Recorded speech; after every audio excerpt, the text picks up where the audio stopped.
Hello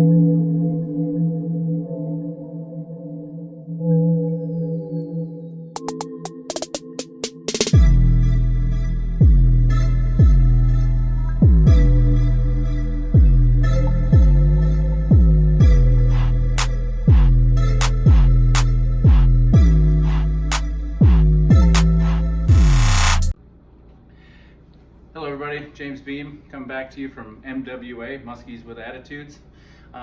Basically I wanted to continue our vlog, or my daughter gave me a hard time. She says it's actually called vlog. So I'll use both terms, vlog and vlog.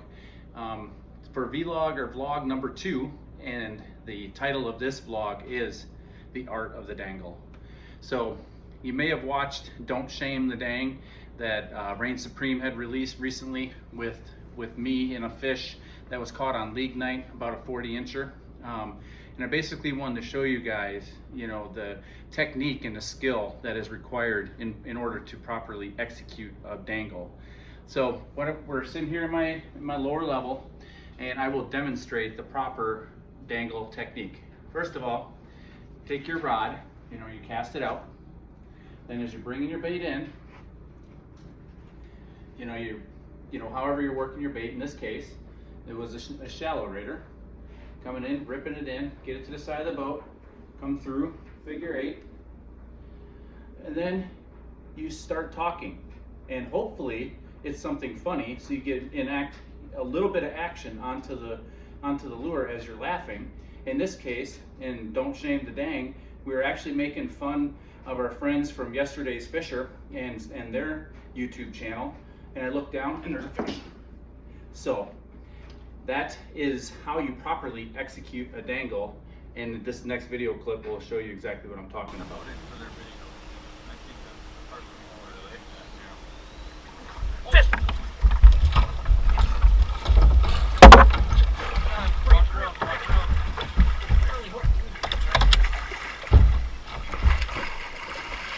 Yeah, buddy! The dangle technique, dude! Totally was. He was just standing there with it. 40.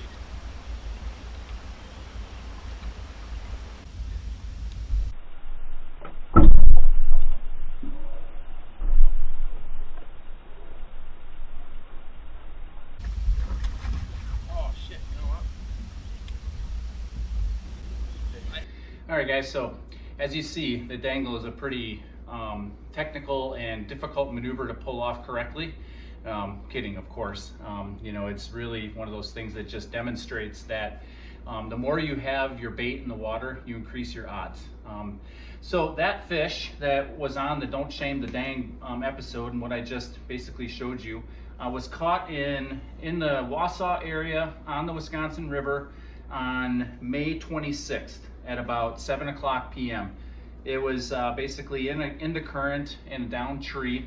It was clear that day, calm at 75 degrees. The water temp was 68, and that fish was caught on this exact bait. So again, like I said in the last vlog, that I love shallow raiders in the spring, and this one in particular has been a high performer. In fact, I'm probably gonna have to buy another one this year because this one got chewed up pretty good.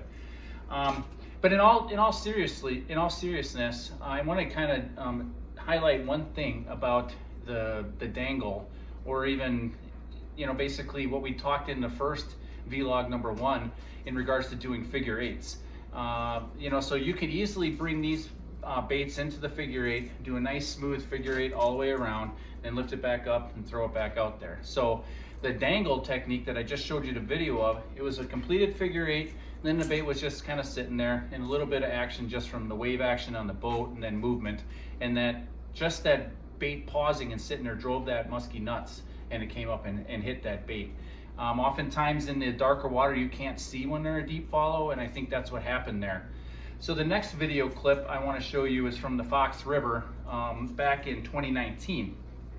This fish was a really nice fish. It was on this exact same bait, and it was basically coming in for a figure 8. I had paused, let the bait come up. It actually broached the surface, and then I ripped it back down. This fish came by and hammered it. And as you'll see, the one other thing I want to talk about during this vlog is you know, how do you fight a fish when you only have a foot of line out? Sure, you could free spool it. There are many examples of that online where people free spool it or loosen or drag and those type of things.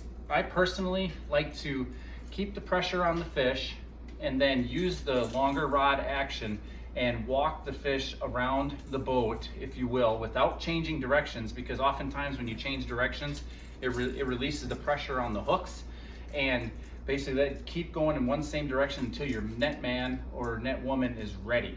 And then that way you can walk the fish straight into their net, and that's the technique I used to land both those fish, the one that was on the Wisconsin River and this next episode that you're going to see on the Fox River. Hopefully this was informational for you. The dangle technique is really just kind of a joke. It does happen. Everybody lucks into a fish every once in a while, but I think it does go to show that oftentimes the lack of movement will trigger a muskie as much as a different or increased movement or speed. So in this case, both these fish were caught due to the baits actually settling, and the lack of movement triggered the strike. So thanks for watching. Please subscribe, like the videos, and more stuff coming at you soon.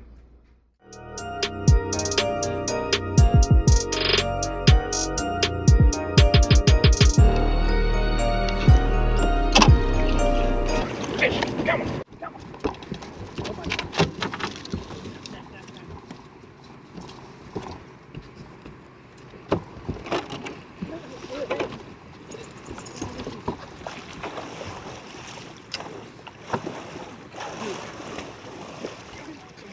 Oh, yeah!